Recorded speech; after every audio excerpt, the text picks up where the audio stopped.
Greetings to all. This is the 100 Credit Zone channel.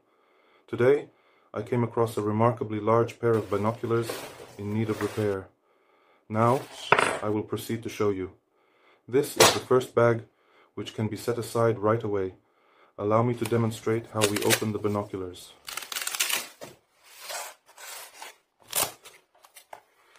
So he is well protected, and nothing should happen to him during transportation. Well, unless you throw it from some height. Yes, before you is the Orion by Optical 20 binoculars.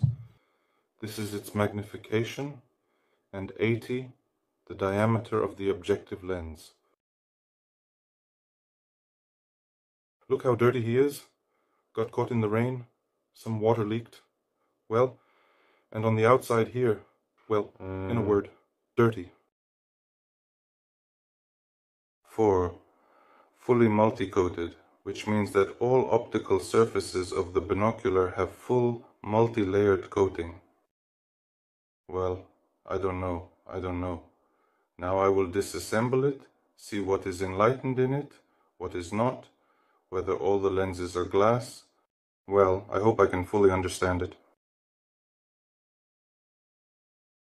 As you can see, this binoculars has an extension of the central hinge in order to secure these tubes in which the lenses are inserted so that they do not shift or come off, because you see it is quite bulky and only slightly, if you hit it like this, it can break off in this place.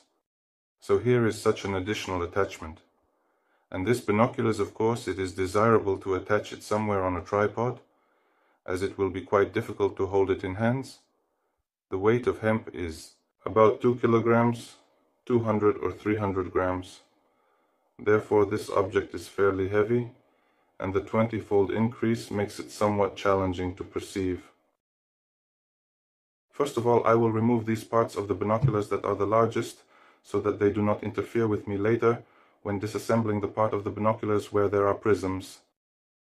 In the majority of binoculars, the whole body is constructed from plastic. Well, and groaned, we proceed to unscrew a few caps in this particular location. Next, I have never taken apart such binoculars, but I suspect that there is nothing complicated here. The most important thing is that it doesn't become too acidic.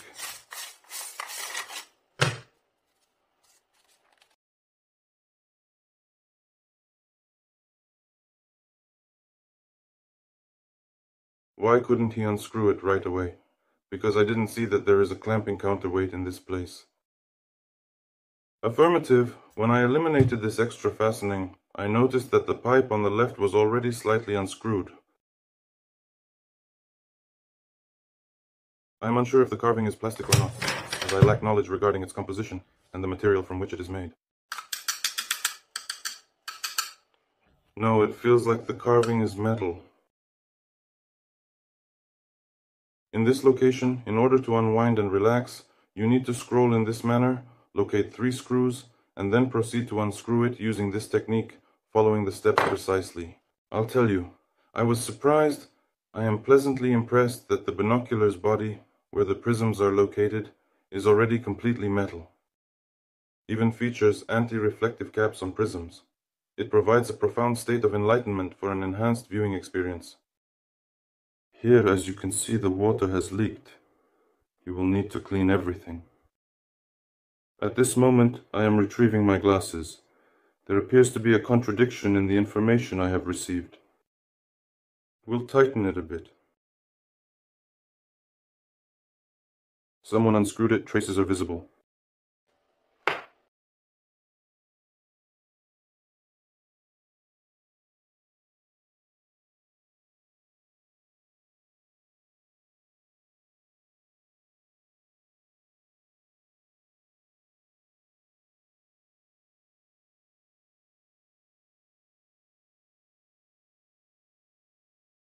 It's somewhat difficult to extract these springs for repair, because they are designed in such a way that it's impossible to slide the spring to the side, and then it will pop out.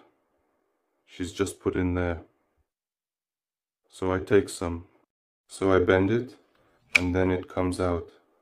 In these locations, where it made contact with another metal, and where it would be scratched, it started to undergo oxidation. Maybe it would be most beneficial to add oil in that spot to prevent any rust from forming there and ensure the preservation of that area. Yes, I have already cleaned up some things here. The prism has such a light green shade. Glasses. Glasses are composed of 4 lenses arranged in 3 groups. This particular lens is convex-concave in shape. The concave part is oriented towards the prism.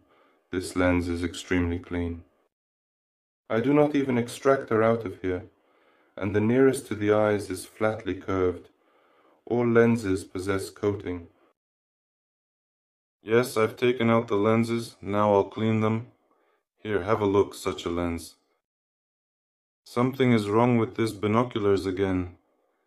Someone was snooping around him again. She easily extracts from the plastic case here. To make you understand, she is concave-convex, and the convex part is directed towards the prisms, and the flat portion on the exterior surface. Somebody positioned the lens inside the binocular housing in this manner, with the lens facing outward. Now you will need to pull it out, clean it, stuff it on the other side, and put it on glue.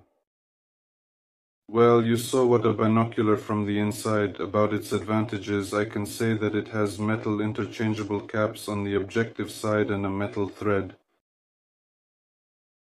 The drawback is that these interchangeable covers on the eyepiece side are made of plastic material, and these particular covers are not very durable. At the same time, they go with a cylindrical tube in which the eyepiece moves and can crack, and have to glue something here better if there was metal here further on.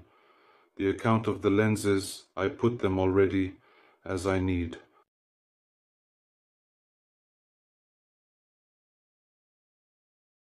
Well, naturally there are scratches. I properly screwed these lenses in with the convex side facing outwards. I needed to seal it in this location to prevent moisture or water from easily entering the binoculars. There is no power ring here. There is no sealant here, it is just here from the outside, so in case of something you can easily chip it off and unscrew it. The binoculars can be adjusted with ease. The screw for adjusting is located on this side as well as on this side. Reliability buttons. Well, what can I say to you? There are a few plastic details in the design. Therefore, in all likelihood, the BPC 20x60 will be. Well, this particular one is 20x80. But the Soviet 20x60 binoculars, known for their durability and precision, will be a much more reliable option for your needs. And so, you have already seen some short videos. How does this binoculars show? Well, now I'll tell you more. You know, I was somewhat surprised by this binoculars because it's quite comfortable to watch with it, holding it in hands. Well, obviously not for a very lengthy duration, but still a 4mm exit pupil permits you to comfortably gaze at it and take in the details. At the edges, there is a slight softening. There is some distortion, not much, but overall the picture is quite bright, clear, with realistic color reproduction. There I was asked how it compares to BPC. Well, I haven't compared directly, but I can say, because I know what VPC is. The binoculars are yellow, the binoculars are more reliable, but perhaps the picture will be brighter in this binoculars. Therefore, if these binoculars are utilized at home, somewhere on the balcony, and also positioned on a tripod, then they can be considered quite a good thing. Thanks to all of you for watching the video. Don't forget, if you enjoyed it, give it a thumbs up, and we'll see you next time.